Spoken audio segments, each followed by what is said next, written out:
What's going on, everybody? Welcome back to another episode of JaAR. JaAR, for those of you that may be new, stands for Joe. And Amy. Review. It's our weekly show where we review the magic stories as they're posted on Wizards' website. More of this at the end, but that won't necessarily be true for the next couple weeks. But for this week, we are back for the finale of the Vivien Reid stories. I say this week, again, we were here earlier in the week, but we are back for the finale of the Vivien Reid stories, Unbowed Part 3, once again by Cassandra Khaw. This one, my quick review at the top, this one was great. You probably need to have read the other two to understand and appreciate this one, and appreciate all of what this one was. Right. But this one was great. It was, in my opinion, the best of the three. So if you've read either of the other two and were kind of iffy on this one, do it. Go read it. And if you haven't been following along, you've only been following along with the show, I highly recommend this one personally. What about you? I agree. I think this one is the best out of the three. And I also agree that it's very important that you read the other two before reading this one. Otherwise, you will not understand the importance of the occurrences in this episode. Yes, and we will be talking about that. So, if you have not read this one or any of them, what we recommend is check the description below. In this video, you will see the link to the stories, so please feel free to go and follow that link. You will see the stories as they were put up, as they were originally intended to be read. Feel free to read them, and then, as always, we would love for you to come back here and hang out with us, give us your opinions, compare and contrast your opinions with ours.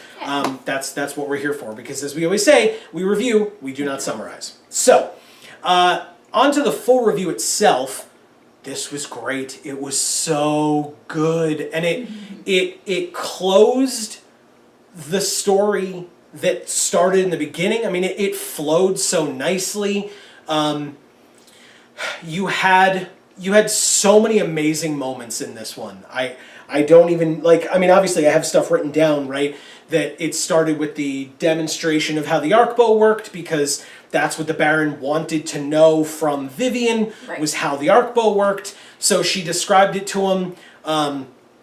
She used the arc bow itself, which I was not aware that this is how it worked, but she used the arc bow itself to absorb the life force of the dying Monstrosaur, right, the kind of ruined and destroyed and tortured Monstrosaur. The arc bow absorbed it, and then she felt it inside of her, which really reminded me of Liliana, thank you, with the crocodiles in the fight against Razaketh, where they were inside of her, and in that case they took her over, but in this one Vivien was able to, she was saying, oh my god, this one is different from the others. It's angry, and it wants revenge, and it's trying to come out and be loose, and she's able to, hold it back, because otherwise she would have just grabbed the bow, pulled and shot it and let it go, and she was willing to be patient and wait for her moment on that. And in fact, the Baron was like, yeah, somebody else is going to do that. We're not going to let you do that. And she was like, okay. And she gave the bow over to this big burly dude who walked over, who was more than happy to, pull it back. And that moment of this big, long description of how this dude was huge, and he was burly, and he was more dexterous than you would expect, with being able to very quickly pull it back, and he aimed perfectly, and then he exploded. That's so cool.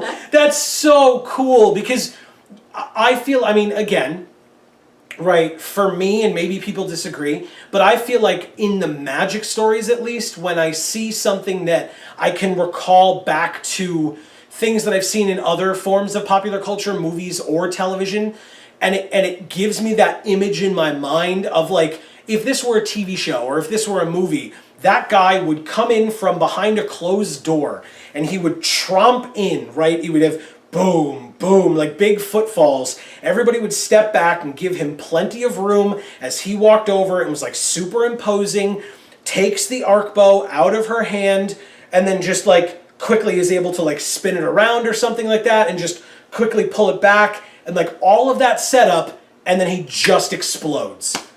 That's such a cool image that was given to us through... And a nice twist. Yes, exactly. Through Cassandra's descriptions and, I mean, if you will, world building, right? I don't know that that's exactly the right word for it, but the way that she described it and laid out the scene for you to imagine it in your mind, and then, like Amy said, just the twist, the curveball of, and then he explodes. Right. That's so good. Great. Loved it. I loved that. And that's one of the things, and I will say, not even my favorite part of the story. Because my favorite part of the story, in stories 1 and 2, at least to my memory, I could be wrong, but I don't think I am, we heard stories 1 and 2 solely from Vivien's perspective. Beginning to end of 1 and 2, and then most of this one, but not all of this one. Because for a part of this one, I mean, it seemed like somewhat of an omnipotent perspective, but we were really focused on the cafe proprietor for a short period of time. That entire cafe scene was almost unnecessary, because you could have had it where Vivien described running through the town and watching all of the animals from the menagerie just destroying everything, but you didn't. You had the contrast between Vivien destroying the palace, and I mean literally destroying it down to rubble, down to dust, and then her saying that she's not done with Luneau yet, not by a long shot, and then it cuts and it's like, here's a peaceful cafe. And the proprietor is in the cafe, and again, very similar to what you would see in a movie or a television show where you have... Meanwhile... Yeah, and you have that, like, super peaceful... I mean, you can imagine that it, like, pans in from the side, and you hear birds chirping, and light music, piano music in the background, and it descends people on a cafe. Yeah, people enjoying their time at the cafe, and the proprietor, like, dealing with proprietor things where he goes up to a table and he's like, ooh, gossip. And you hear the two guards that are like, oh, she's dealing with that, you know, they're dealing with that artifact now and we're going to find out what it is. And then there's a little bit of a rumbling and the proprietor's like, ah, damn, it's an earthquake. Now I'm going to have to go make sure the wine is okay and make sure that my spice rack doesn't fall over.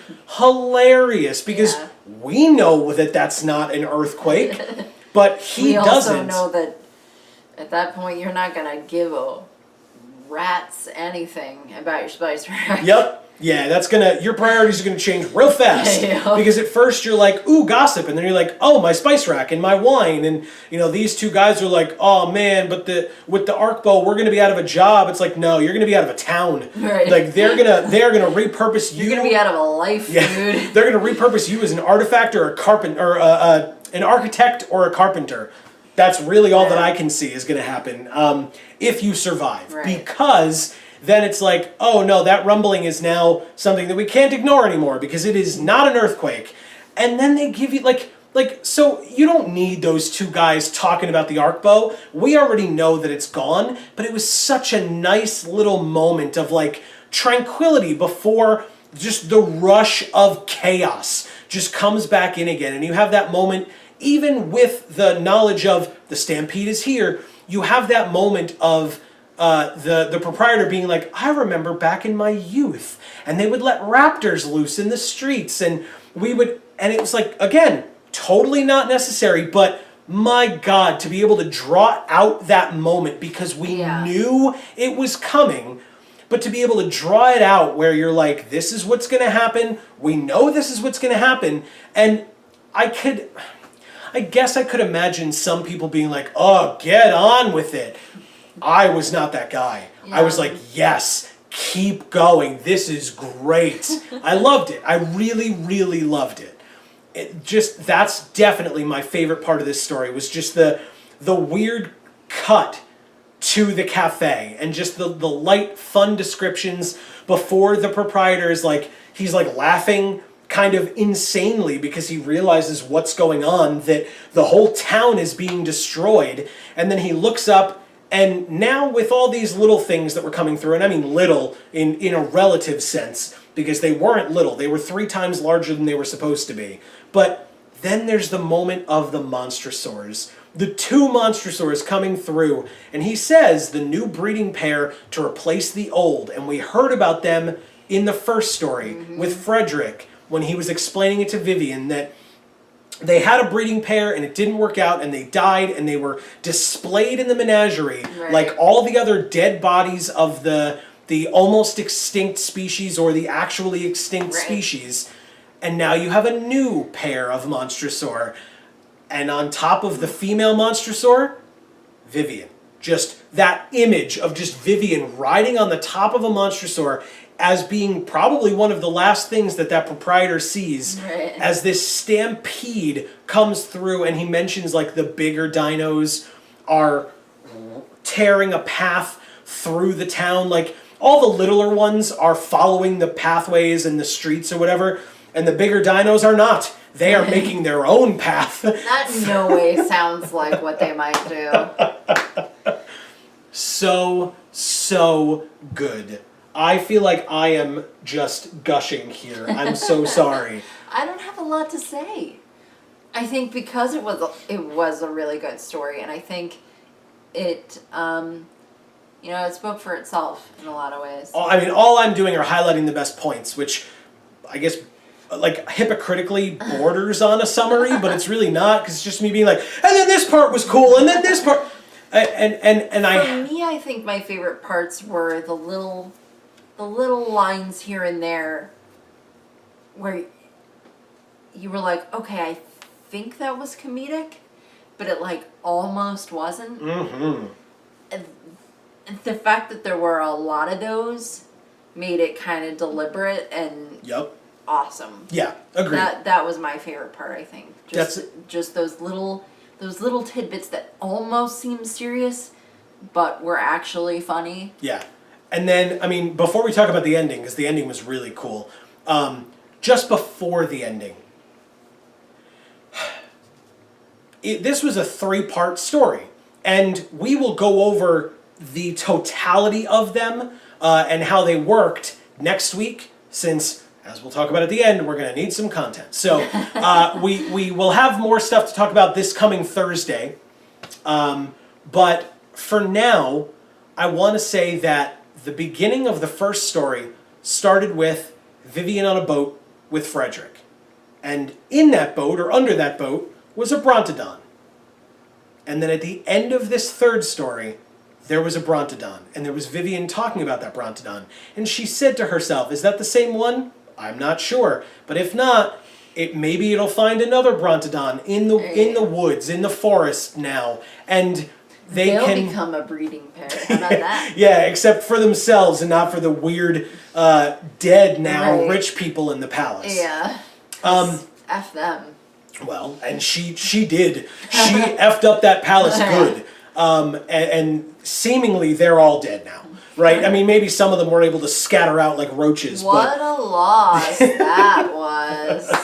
But it was such a cool moment. But I loved when she mentioned that Brontodon again, I was like, holy crap, it came full circle. Because a lot of times I am somebody that notices if you have a story beat in the beginning, it should be there at the end. If it's kind of referenced enough, there needs to be some kind of payoff for that story arc. And there really hadn't been. I mean, when they introduced the Monstrosaur in the theater at the end of the first story, I thought it was going to be the Brontodon with the way that they were describing it, because it seemed like that was what was going to be happening. Is that, it's the Brontodon we saw at the beginning, of course. Right, and then I think, again, there was a twist to make it less what you'd expect. Right, and it was the Monstrosaur, and it kind of made me forget about that Brontodon basically entirely, because personally, I never forgot about him. I did. Never forgot. Only because it was that moment of like, oh, it's the Monstrosaur now, and now Vivien's immediately in the fight, and now she's getting captured, and now she's bantering with the Baron, which, by the way, we didn't even talk about how the Baron died. That was awesome. the Baron just gets bit in half by the new Monstrosaur that Vivien created. So cool. Like, I don't know that I had an issue with this week's story. And again, I'm on a high right now because I really enjoyed it. Genuinely, obviously I did.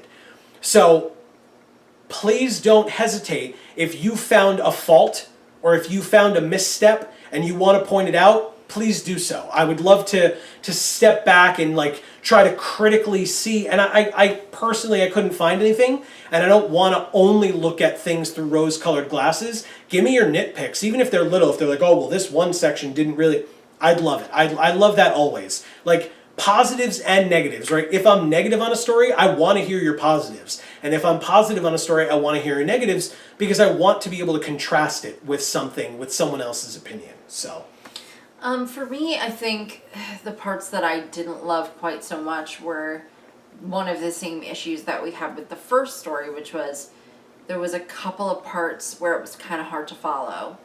And I don't think that was vocabulary based like it had been. I think it was just a use of flowery language that made it difficult to interpret the meaning okay. of what was supposed to be happening in the scene. Okay, so you feel like there maybe was a couple of times where I feel like we had to read it a couple of times, or, you know, I just had to like tell from context after the fact what was actually being talked about. Okay. Because of the language that was used. Interesting. If that makes sense. Mm-hmm. Interesting. Okay. It was maybe too descriptive to a point where it wasn't descriptive. Okay. To where it took away from your understanding. Right, and like interesting. It created the antithesis of itself. Very interesting. Okay. All right, so let us know. Do you agree with that? Do you disagree with that? What did you see?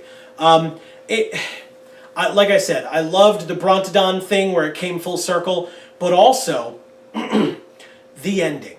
The ending was so cool to me because it really, like halfway through the story, I thought to myself, you know, Nicol Bolas was only really touched on slightly by Vivien in all of these stories. Like, he was present, but not really, right? Like, you could see why she was part of M19, because it was so Nicol Bolas focused, but at the same time, it wasn't very heavy Nicol Bolas. I mean, that was kind of, her motivations were all based off of the fact that she was the last of her kind, thanks to Nicol Bolas, right, because she was the only one seemingly able to planeswalk away. But, and then, so then the story ends, and the story ends with her being like, I now have a dinosaur in my purview. I can summon a dinosaur now among all these other things.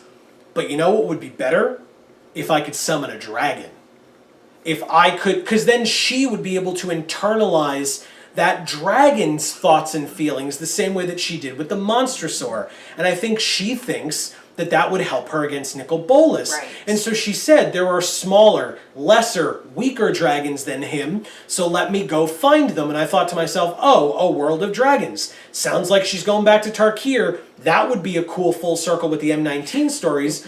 But no, they throw another curveball, another twist, where they go, hey, Magic players, you know how everybody loves Shivan Dragon? Guess what? She's going to go learn from the Shivan Dragons. And it was like, holy crap. She just goes to Dominaria now and gets to go to Shiv and either learn from the Shivan Dragons or maybe absorb a Shivan Dragon, and now she can summon one of them on Ravnica, because that's gotta be what was in your mind after reading that last part of the story, is that now we've been introduced to Vivien. She has almost more of a stake than anyone else in taking down Nicol Bolas. And by anyone else, I mean anybody, including Liliana. She is big in terms of wanting to get rid of that Elder Dragon. And is she going to show up? How will she meld with the Gatewatch? Will Nissa be there, or will she be our mono-green planeswalker on Ravnica, and we really won't see Nissa? Because I assume Nissa's going to show up at some point, because she's gonna need to. You know, she's a member of the Gatewatch. This is the culmination of the Gatewatch's story. But now they've given us a mono green planeswalker who has genuine revenge level stakes against the big bad Nicol Bolas.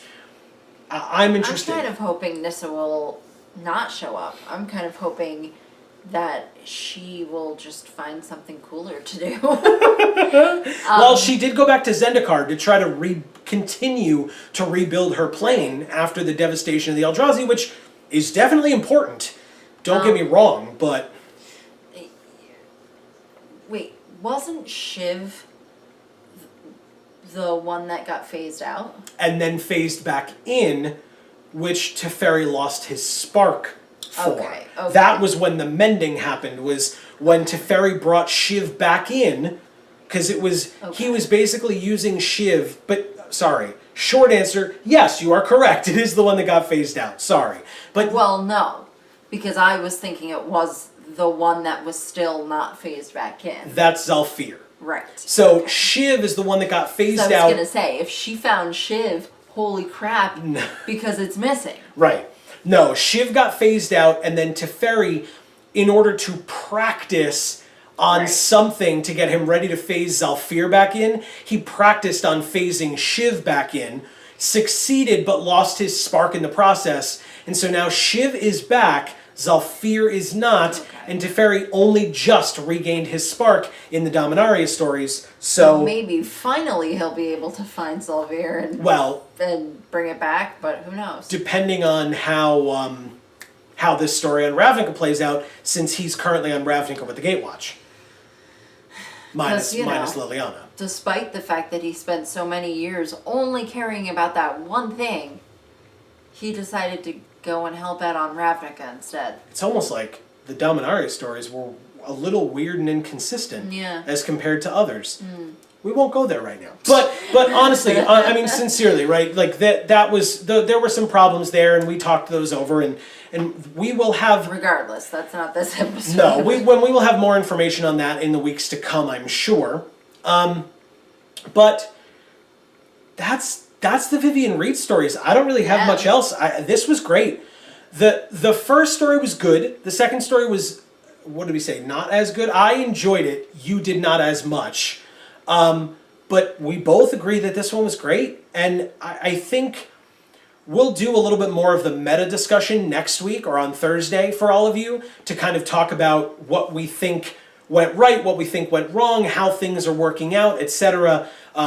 In terms of these stories compared to M19 as a whole, compared to, like, you know, the Ravnica previews and stuff that are going on. We will talk about that, like I said, next week on Thursday. Come back for JaAR at its regularly scheduled time, because this, at this point, is going up either late Saturday or early Sunday for all of you. So hopefully you will be around to enjoy that. And hopefully you did enjoy it, because here it is. This was it. You just watched it. So hopefully you liked it. Please let us know what you thought in the comments down below of the video, of the review, of our opinions.